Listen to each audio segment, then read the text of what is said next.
leyo nto yokuba umntu ugade ikona yakhe isociety yakhe bese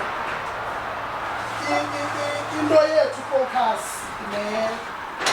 necare yethu ibiseseketheni kuba sithanda isekethe.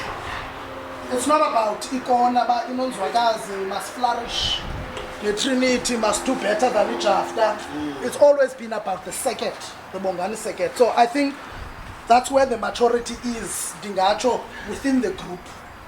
Hence we could sihlale in this manner. And I think nokulela umfundisi uNcobeni nomfundisi Sikhuphela ngecontribution yabo sesikwazi ngokusiphinda sithenge sibabize sihlale hlobo because of the impact they had futhi eseketheni and individual for ministry yabo, their humility. I mean, they allowed in ministry to flourish. If we came to umfundisi Sikhuphela, umfundisi uNcobeni with an idea, sifuna bona takes, I think sense match or something. Abazo stumbling block. Bazafuna iministry iqhubeke. So ngabefundisi understood ngoba iministry can only be effective nabantu. Xa kukho abantu bayiphilile loo nto kakhulu sayibona. And so siyabulela nakubo so thought intoba xa behamba apha eCape Town noko let's do it for the last time. And asihlale in this manner and siyabulela kakhulu loo nto for them to honor us with their presence nokuvuma intoba baze babe lapha. And I had a privilege now to be the vice wabo bobabili babo president in the last year. So umuntu can reflect even personally ngejourney yakhe, nge-impact abayenzileyo, but sathetha ke as a collective. So mfundisi Dlamini, that's why we are here. So in a way sidibana singamadoda. Yabo.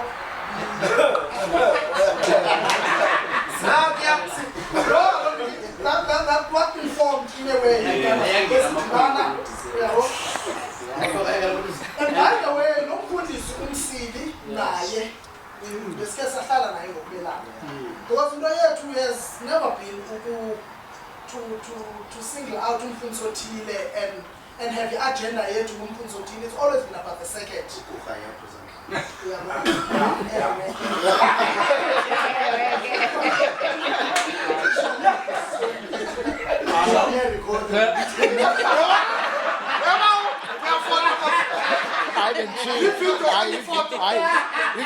If you do that.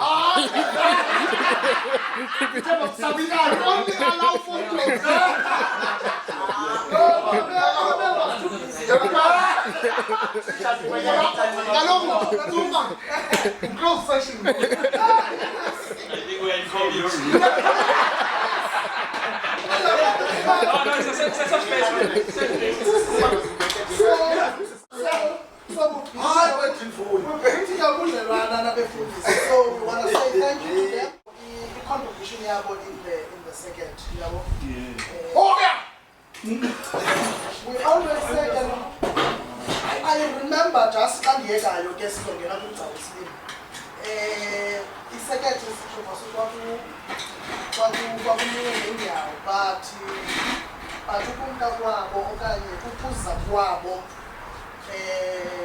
By introducing Ukiar.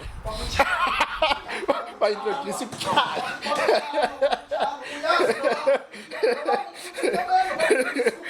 Without checking Exchange focus.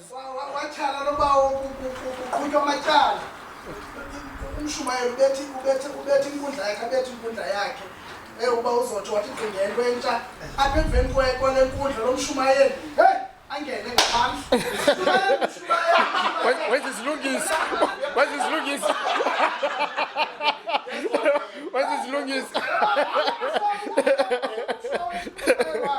So and I mean the I mean yona nto nento esifika goosebumps sitlangokutsho nomnyotsho olugqoseleseke. I mean ukuvalwa kwepasika I think 2013 I'm not sure but ukuvalwa kwe-36 line epulpitini yakwadrafta noyi-2 nabambana izandla. I mean, when you really think about that moment, I don't know if you're corner jumper, it just gives you goosebumps.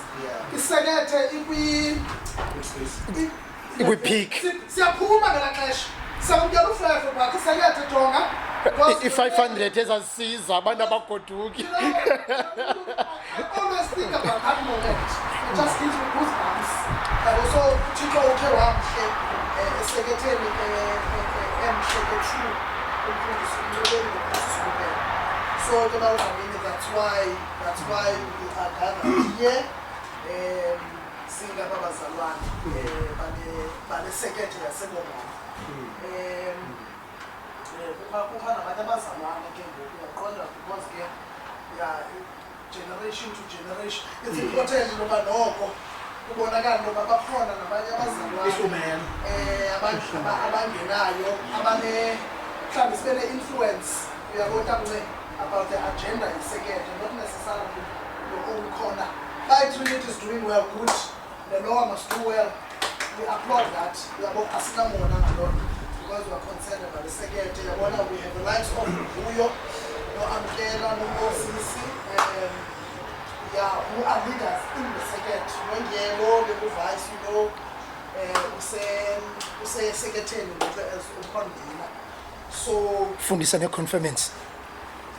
yeah, so abazalwane umsheke we know ejonge isithili so ngabazalwane esihamba kunye who are in the leadership of the church abayithandayo icawa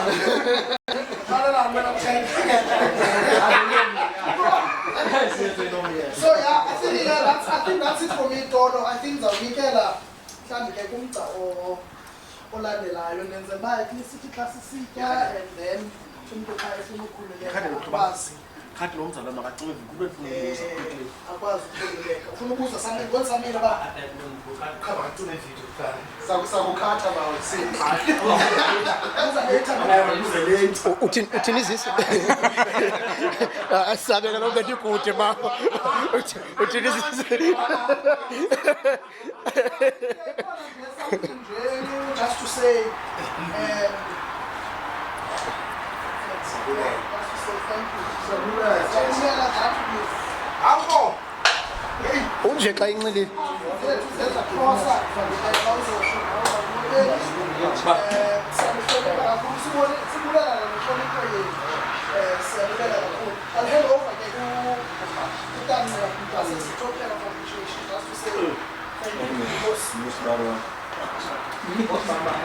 Yeah, hey.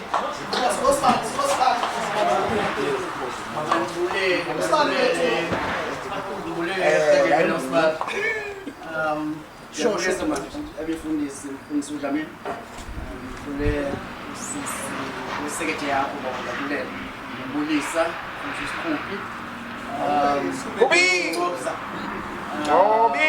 ngiyabulisa befundisi ngibulisa zonke leaders ezikhoyo manje kwethu amadoda onke akhoyo phakathi kwethu usisi okhoyo phakathi kwethu siyathamsanqa ayikhona usisi phakathi kwethu ithetha loo nto noko kule nto ye-gender based violence. Yes.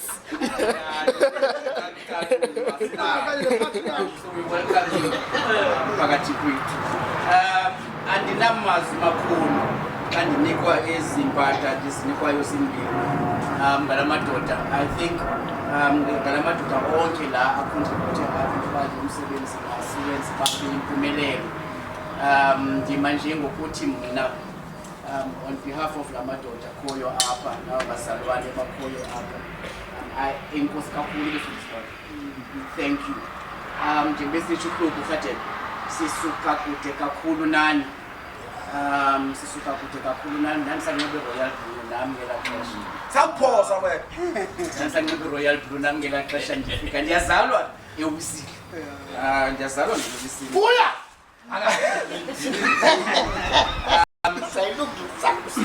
Sifunde kakhulu kulo befundiswa. kuvune kakhulu kuni abanye bethu banamandla okukhokhela ngenxa yokuba beqophile lapha kuno. Abanye banamandla okushumayela ngenxa yokuba beqophe apha kuno. Nithe ningabanye ke abanye besithi litwana kanti besithi litwana ubani kodwa kulotwana bafunda bangabazalwana abaqinileyo nabanesidima bokuba baqhuba ivangeli kaThixo ngokuthi bakope kwizinto nendlela eqhuba ngayo. Urhatya kumenshine kakhulu into yoba nifike ibandla lasebongani wanithumela uThixo kweli cala and uThixo uthumele amadoda ebebenamandla ngexesha bendicela nawe mfundisi uSikhupheka ngisithi hayi beninanawo amandla okuyihlangula ibonganisebenzi imeko yayikuyo. uThixo waninika amandla uba niyihlangule ibonganisebenzi mfundisi Ncobile. So noxa nimka nje kule district yethu yalapha e-Western eNtshona, I am sure that inkumbulo zona zizumkanani. Imisebenzi yenu ayizumkanani izawushiyeka apha kuthi. So uhlala sinenkonzo yasengqondweni ngezinto enizenzileyo phakathi kwethu nisifundise zona phakathi kwethu. Zikhona ezimbi ke singazozicalula kodwa ke sibambe izibuya sifunde kuzo. Kuphume abefundisi phakathi kwethu kwixesha elikhona phakathi kwethu apha kule district. Kuphume abefundisi phakathi kwethu. Kuphume mhlawumbi ke kukho ne-superintendent ngoku ngaphandle segqithela ngapho uzathatha ukukhokhela okungaphezulu kokuba babe njengabefundisi abakhoyo ngokuthi bafunde kuyo. So well done befundisi bam. uThixo nganganithwala, uThixo nincede kuloo ndawo niya kuyo, nifike nihambe ningabe befundisi bangabo. uThixo ninika amandla ngakumbi. Mathini mzalwane, igolide nesiliva sinemvula kodwa esinakho saninika khona bathi ngegama likaYesu Kristu uNazaretha. Torhwana sithi ngelo gama amandla sinawo akwelo gama. uThixo usikoleke oku kodwa oku this might not look enough but ezihlizweni zethu ungakusibulela ngaphezulu ngokuba sithi uThixo makanincede, uThixo nisikelele, uThixo nikuthambisanelise ngoYesu Kristu Nkosi yethu. Amen. Kiss ba.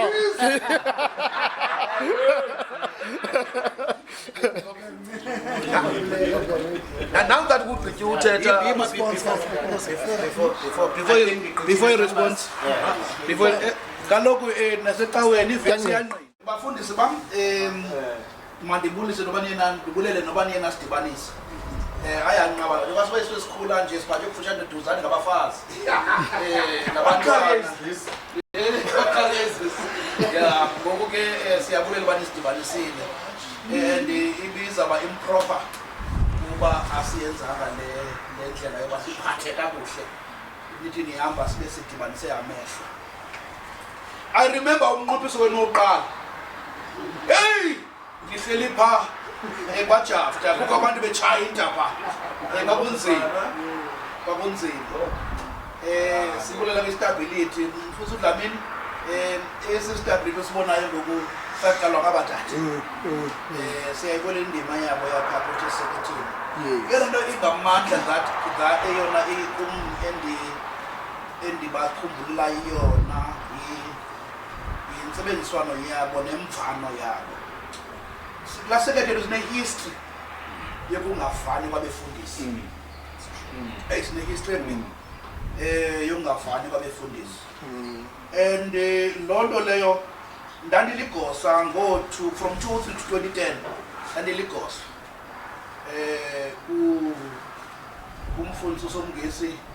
Ndiyambuza umfundisi uSomngesi, yintoni mani xa ndithetha nawe uGrant, xa ndiya phaa kumfundisi uVithi naye uGrant, but into lingandidibanisiyo? wathi kumfundisi uSomngesi ngamarhamente, wathi ngamarhamente because bayityale laa division bakabefundisi anyebonyele lapha anyebonyele lapha. But Nina, you did not allow that to happen. You showed the unity. You get how one day you protected Cecilia and you stood up and you protected her. That was this is what we want. See Jongi. Awuthixo ke anganikhapha na apho niyakhona nibe sisibane nibaneke into enizenzayo neniziqalayo ukule kuthe nabe nixelele ngesihlangu nanje ngizona chini Chimane izigift esithini.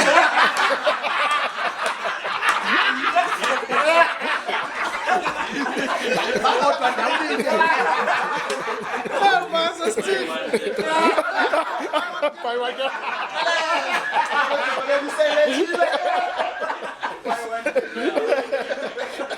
So we are hoping about all Kalamakala Sesinalo azolahleka xa umuntu ebheke eRhawutini hey futhi Scooby-Doo uphi sikwazi ukubonana njengoba senzile apha and we wish you all the best in your ministry ngoba inhlala xa uqala into entsha uyazi bekulindeleyo kwelacala kodwa sithethe uthi wasengaphambili uzaba kunye nani nimenyiwe mosini aniswanga inkomfa qha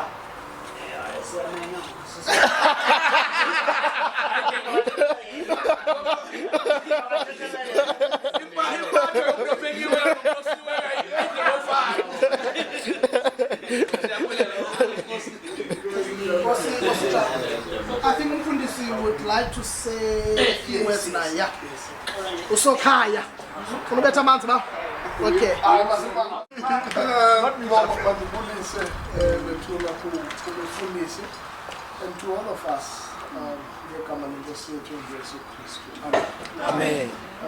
Thank you so much for these reflections ekhade now Jambas. Siyabulela kakhulu ukufa ngomsebenzi abefundisi abawenzileyo beselapha. So ndinqwenela into yoba xa niphuma kwesi sithili libheka kwezi ndawo enikuzo kulamazwi aphaa kulaa ncwadi ka-Exodus chapter 13 verse 21 and 22 uYehova wahamba phambi kwabo ngomqulu welifa Nkosi. emini ebakhokhela ngomqulu womlilo ebusuku ebakhanyisela ukuze bahambe imini nebusuku. So lo mazwi obawo esinqwenela ukulindulula ngawo including uRhato xa ephuma apha ebheka esikolweni emva kokuba amkelwe inkomfa njengomfundisi webandla lamaBethodi. I've been reading a book in the past few days incwadi esihloko sithi A Known God in the Unknown Journey. uThixo waziwayo endleleni engaziwayo. Because aba bazalwane ngaba behamba le ncwadi ka-Exodus, they did not know the destination ababeya kuyo. But the author of the book of Exodus tells us ngoba uThixo waba ngumqulu welifa emini ebakhokhela ngendlela. So for them to know ngoba mababheke ngaphi babephakamisa amehlo abo bahangele umqulu welifa. Uba umqulu welifa ubheke entshonalanga, they knew ngoba their direction should go entshonalanga. Uthi nxa kutshona ilanga kuba mnyama uThixo wangumqulu womlilo ebakhanyisela phakathi kobumnyama. So we just want to assure you okokuba kule ndlela nizakuyithabatha ngoku inoba nani ninamaxhala enu because it's an unknown journey. We understand it's an unknown journey, but we just want to assure you about uThixo sele ngaphambili.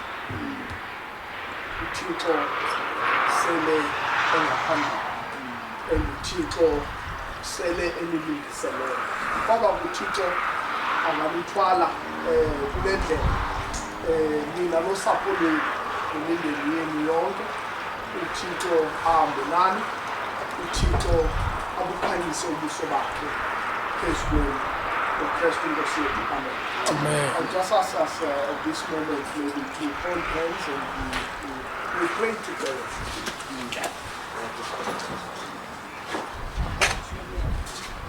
Almighty God, our Father, we come before you, Lord.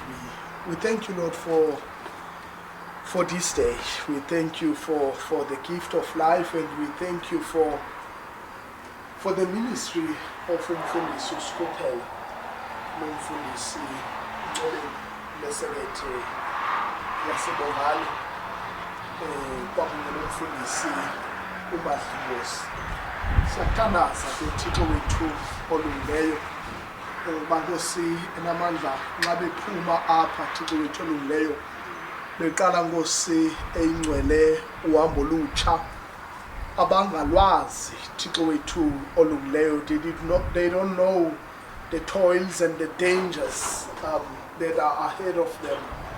Kodwa ke Thixo wethu onamandla yona besigcinileyo nesinika ithemba indoba wona Nkosi selungaphambili endleleni nje njalo ke Nkosi enamandla ukubathwala Thixo wethu oyingcwele ukubagcina Thixo wethu onamandla eyona nto ke Nkosi esinika ithemba Thixo wethu olungileyo ngamazwi engoma Thixo wethu onamandla ukuba wena Thixo ulilanga lethu uyakhanya Nkosi enamandla nje njalo ke Nkosi ukukhanya kwindlela Nkosi umuntu ngamnye kubo Thixo wethu olungileyo bobathathu kule jeni Nkosi abaza kuyihamba Thixo wethu olungileyo ukhanye Nkosi endleleni Thixo wethu onamandla ubakhokhele Thixo wethu olungileyo ngendlela ube ngumqulu welifu emini ukubakhokhela uthi Nkosi enamandla kwakufika amaxesha obumnyama kwakufika Nkosi amaxesha obunzima ube ngumqulu womlilo ubakhanyisele Thixo wethu olungileyo. Siyakuthandaza ke Nkosi enamandla Thixo wethu olungileyo sibulela Thixo wethu ongcwele ngomsebenzi abawenzileyo kule sekethe yasebongane nangomsebenzi abawenzileyo kwesisithili seKapa lethemba nje njalo ke Nkosi elungileyo ukuchumisa iministry nobufundisi babo kwindawo Nkosi ababizileyo kuzo ngalomzuzu Thixo wethu olungileyo. Siyabulela ke somandla siyathandaza ke nangolomzuzu Thixo wethu onamandla sibulela nangelithuba lendibano this moment of fellowship osiphe lona Thixo wethu olungileyo. Bless now Thixo wethu olungileyo this gathering. Bless the conversations that we would share and bless Thixo wethu onamandla the meals that we will share at this place and bless Thixo wethu olungileyo nefamily yakwaMandlingozi ethe yasihosta ngalomzuzu. Sikelele Nkosi elungileyo umuntu ngamnye okhoyo apha uYesu Kristu inkosi yethu.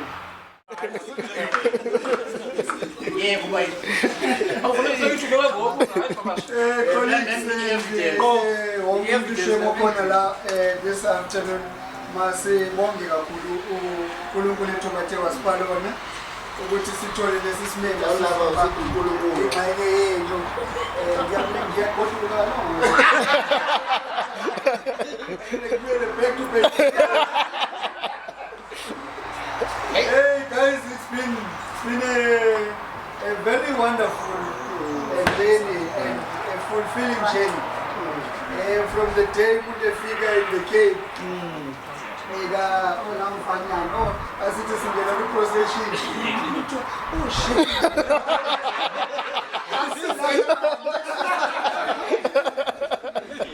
I think Uthixo who ordained the ministry in each and every one of us does it always yield a better result. But I think one had learned in this chain, I think the spirit of fellowship and that of brotherhood which has been afforded to us as a colleague between myself noZotho masifika esekethini yenze ukuthi ministry yethu ibe lula during difficult times when we're trying to navigate the work uThixo abekubeke phambi kwethu at a given time. But ke ngamandla obabaleka kaThixo sikwenzile oko ebesinokukwenza. Of course, you can understand the ministry, it's more like a relay race. You do your effort to pass on the baton for someone else. And I remember before Munda Fike Guadalajara Chile, so it was never an easy one, even to arrive in Seketi. No. Because while at college, Mundu were getting threatening calls today. Why I'm making mention of that, I remember getting a call from Yes. Wow. And he got me a call and like introduce himself, hey, Musaki Papa, I got going deny because I'm totally called says different. Yes, I'm not getting details. But that chap says, the situation is not as good, but we are here. Rest assured, when you come, we'll offer the support. I think one cannot remember the impact of words that were shared with someone who's on the other side, but when what is happening, that one could not remember, but one who was spoken to, meant something. I would find people. Certainly to Chikakama Sitanis. So when we arrived then, the work happened. So we got to go to Mela Wednesday, because I'm a civic utesa. Baptism of Lee. I can do this again. Hey, you can do this, yes. You don't cook all that. I don't know. But one thing is, yes, you took us to Mele and we really cannot take that for granted. Because the only I sense that the yield of good result, it is an outcome of what God has done. So, which again, siyabulela nangethuba lokuba yo yonke indaba zelunifinde nikhumbulo ngoba sasike sahlala kamama and you remember ba zihleli ngolhlobo there have been brothers abangasekhoyo apha. I recall Amsuthi Vusi asihleli kanje sasiva ngoba yebeke ngabanjwa futhi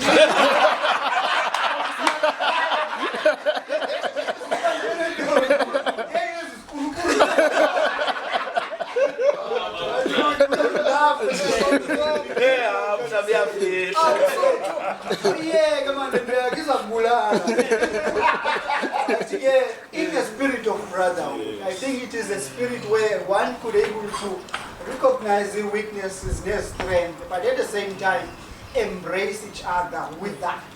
So yakumbula sisongabumfa otwa ngobhoqo naye wayekhona sizokwenza i-memorial service zafike zagenge zakhe ezayiqonda uba ele crowd le asinayo apha ecaweni. You learn to understand which ministry has a very diverse kind of people and personalities. But we grow and learn from each other. And guys, for me particularly, was my first second from college. So, and the introduction to that which one received, it will remain the faculty of, it's a human faculty that I always name. This is an institution of human faculty for my personal growth in the manner that which no institution can teach what I was taught, whether by force or by circumstance. But that in itself, and shape of one cannot run away that personality can never iyaba nomthelela indlela Yeah. abantu abakwamkela ngayo nendlela osebenzisana ngayo nabantu. So ke mina noZotsho ke sasebenza kakuhle kakhulu, and that helped us to maintain even a relationship yet to this point.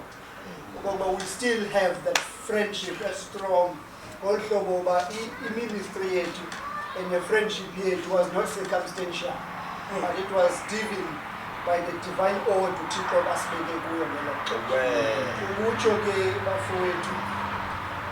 Uzotsho once mentioned something that I didn't pay attention, that the experiences had allowed us responsibilities of leadership even to the level of a district.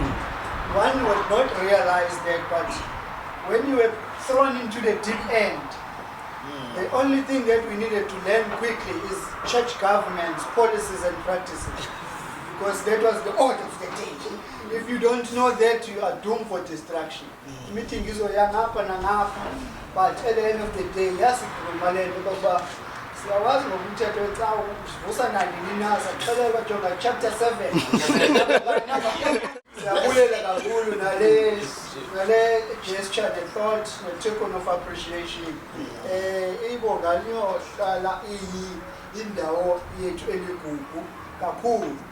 And ke I deliberately moved backwards xa ndihamba ibongani ne, because I knew and understood that the ministry at which we did had a very indelible mark in terms of contribution to the change of dynamics at the time. So, ukubuya of any of us, kakukhona gatherings, at times ingamenza umfundisi osandofika uncomfortable. So that's why I've always, people would answer, but utheni ungadiwamkele nenye nje isicelo uba uzoqhuba iBhayibhile study uzoqhuba lento, because ndiyayazi okokuba kubalulekile okokuba uphume xa ukhitshiwe endaweni, so that umfundisi ongenayo afind their own footing and then begin to establish the ministry age. Don't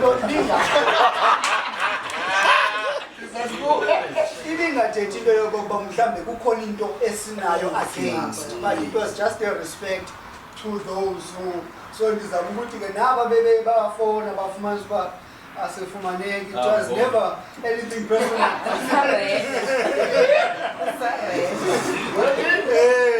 I think andiyithethe le uMasheki ube nguvice esithileni ne. So i-administration ebendikuyo, he took over from that administration bangena kweyi-administration. So ndithi kulo mfo ebendingena naye uMani, ndiza kulo mfo andazi noba usayikhumbula, one person ke, when an incident happened, I would not say it at a time, but I will remind you years later. Okay. So a conversation happens, it's a wine pack phandle ukuthi Shakes ngoba uvice ngoku ne Shakes lokwakuthethwa naye ngokuzaba kuvice nje engathi yangena ezidimasi zakho uzinibayo achapha zinyube nasecaweni ofanele uzikhuluma, because abantu bafuna ukuyibona emehlweni inkokheli wahle kodwa umuntu othethe hamba athetha ndimane wine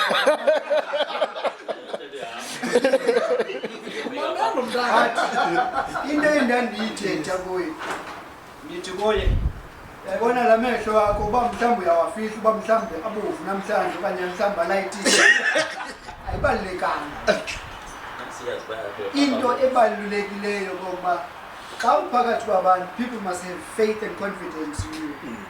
So I'm standing here with that sense of appreciation of what he has done during his tenure in leadership in the district. Ungamazi uba useplayer Shakes uyaseka. Oh, but ubuso bayaxela. But one thing that which one could appreciate is that when he is in the leadership of the district, running the program, I was always attentive to that task because I knew that I didn't but he had proven to be very discipline and order. That through that period when he has a responsibility to execute, he will be sober throughout. Whether after hours he will do his things, but on time, when he task is so ukutsho ke madoda. Ungumuntu olapha phakathi kwethu nawa okhadelo bakhona, osilolo bakhona, ongutsho bakhona. As the people who show the spiritual growth in terms of what you are doing. I'm just mentioning the few. I know kukhona abantu abaninzi beyond aba singled out. But ukutsho ke ngoba this fellowship has proven beyond just what one can see ngamehlo akhe, but to us holding each other accountable. Singamadoda ngoba sinabafazi, sinemizi. So that has just not been overnight thing. It has been a journey which each and every one of us made it this possibility. That's what you say, amen.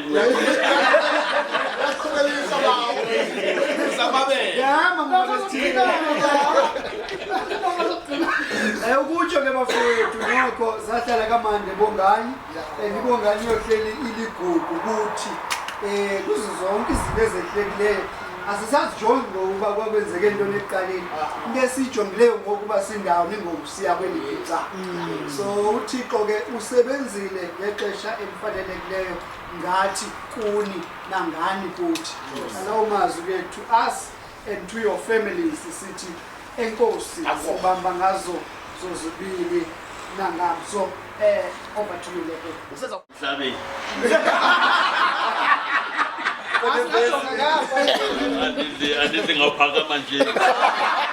I'll be very brief, honestly. Mfundisi Undlamini, thanks for your presence.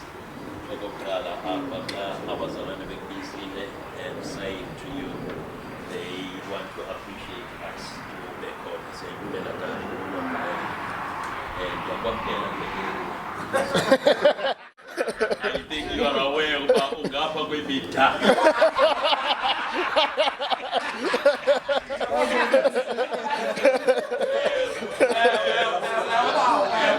Bekufanele uba undifonele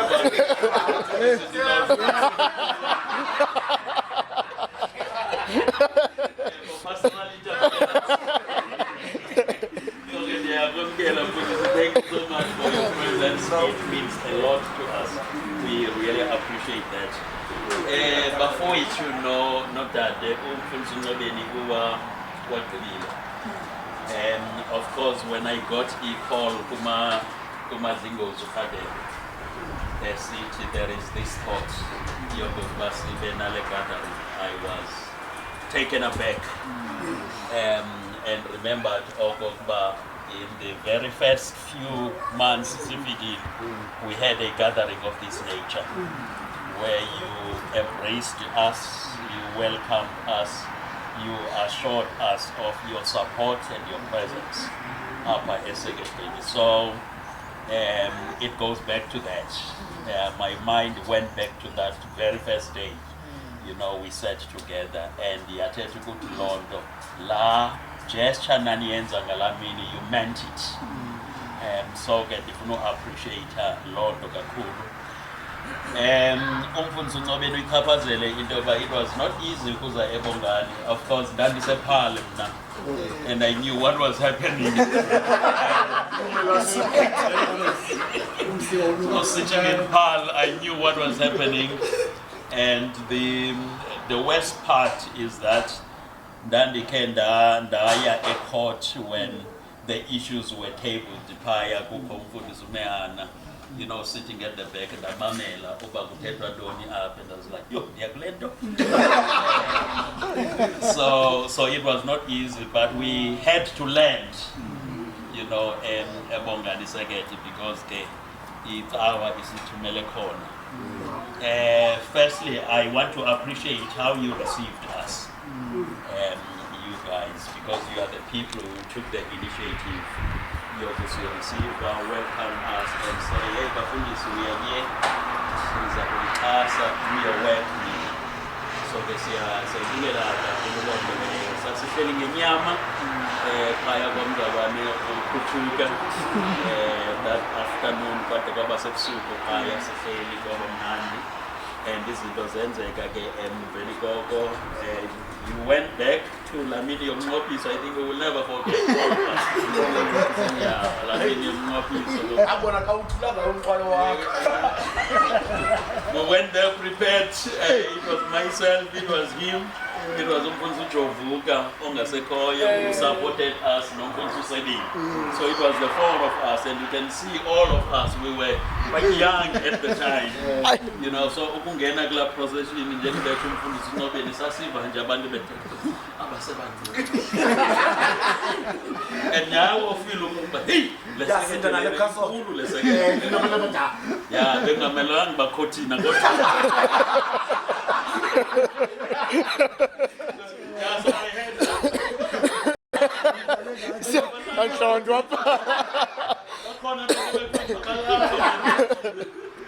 and of course, Umnqophiso wethu was interrupted within 15-20 minutes. Thina sinomi creativity. And ke kwenzeka ke okwenzekayo, and maybe ke yasinceda ndasho kuMfundisi Nobeni that I think that was the climax. You know, and then I think ifike kuvuthondaba. Xa seyifike kuvuthondaba ke ngoku igqibile. Yeah, igqibile ke ngoku. Then we had to sit down and plan okokuba izawuthini na indlela ebheka phambili. Then we started with healing services and all that. For the first time in the history of my knowing the church, saba nomnqophiso a Sunday before the Palm Sunday. As a March, Sunday, Holy Week, before the Palm Sunday. But eventually, Sanmopis sabe pass again. But I think I also want to appreciate Umfundisi Nobeni from what we have raised here. The relationship we had, you know, Tina Sababini helped the second. Because we were aware, we were told nathi okokuba history yasebongani leyo okokuba abefundisa abantwana inyanga negugu lethu kukhona ukungafoni ngasona. Not only befundisini yayiseyilapha nasemarhabendeni okokuba ikhona i-suspicion ekhona apha between these two sections. As a result, ufika kwethu thina sifike kunovayisi ababini bamadoda. Omnye phume egugu lethu, omnye phume enyanga. Kunovayisi ababini eseketheni ndathi hey, yintoni le sikuyo. But ke ndayiqonda ukuba kukhona ukukrokrelana nokugadana okokuba makungabikhona amandla ngaphezu komnye. So safikela ngakweso simo, but ke sitting down noMfundisi Nobeni and strategizing, we were clear okokuba look, aba bantu asizubanika le gap yokokuba babambe sikhuphele ecaleni okanye babambe uNobeni ecaleni, sizaba ngumntu omnye. To a point that sasithi okokuba kukumngcwabo asizuchazela nasemagoseni bala mngcwabo uzawuqhutywa ngubani, lo uzawuqhutywa ngubani. Siyayazi thina abantu bazawubona xa kufika umfundisi noba ngowuphi naphakathi kwethu afika azoqhuba umngcwabo, and all that. It was not easy. I must be honest. It was difficult. Every meeting was difficult because as umfundisi kufuneka umeke neutral ground, ungathathi icala elithile because abantu babe namacala. You understand? So kufuneka ke ngoku umeke middle ground wena as umfundisi. So it was not easy at all. So meetings were difficult. We needed to plan okokuba le meeting uzayityhala ngohlobo iyophuma kulaa ndawo. Amaxhomo bhatyi ayengekuxelele. We had umama uvayisi ostrongo iqaba elistrongo eliyaziyo xa umama uponi. Yayinguye umama uvayisi ngelo xesha. Very uhleli apha. Angaba liqaba kodwa uhleli apha. Sayazi okokuba xa kuyoxhonywa ibhatyi umama uvayisi uzawubeka iliso. Abantu abazawushumayela apha uyabakhomba ngokwabo.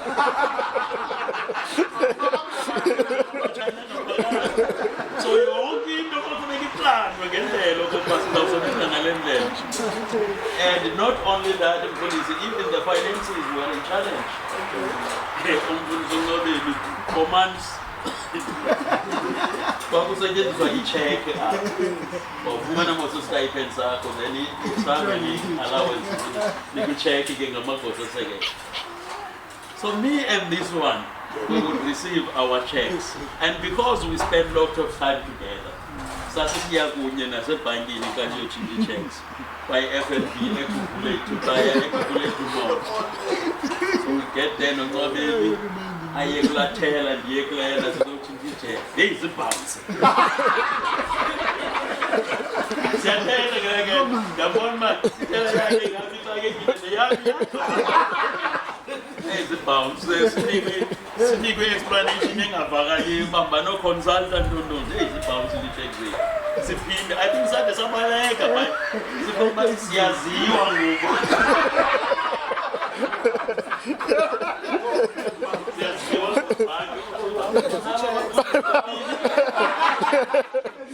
Khona baphezu kwayo. yaziba abafundi bami savana oba asiphindi ngokuziyotshintsha ekuguleni now sikayikapeli le nto bayenze kanjani sizoyikapela one day i-check zifika sise-ofisini sisobayi-4 ke ngoku ndim naye noBiekas no-Engelbrecht kanti ezi ziyi-2 le mali iyashota lena ezi check zikhutshwa imali ishota immediately ifumana i-check yayo le ngu-Engelbrecht ngesandla semoto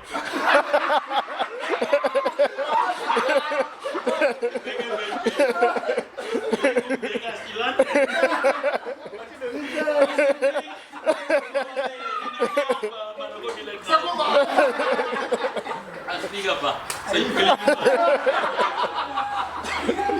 uma sibaleke kugule kwaziwa kwathi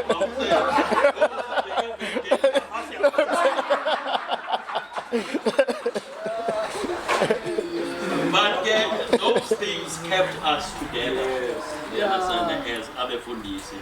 And nokuthi nje we are not in a competition now.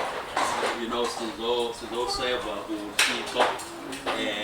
So we work together njengoba sitsho kumfundisi uNobeni ezonto zakhulisa i-relationship yethu sobabili. Sasisazana kancinci because ke sasikunye eseminary, he was junior to me. So sasisazana nje, you understand, but singena friendship. I-friendship yethu yakheke kule sekethe yaseBongane. Sakhula ke to a point yoba saseva esithini sobabili ukusuka namhlanje oko sabambana ngalandela sasebambene ngayo. So I want to thank him for that. And nokuthi abantu esingabo namhlanje i-contribution yelasekethe yaseBongane.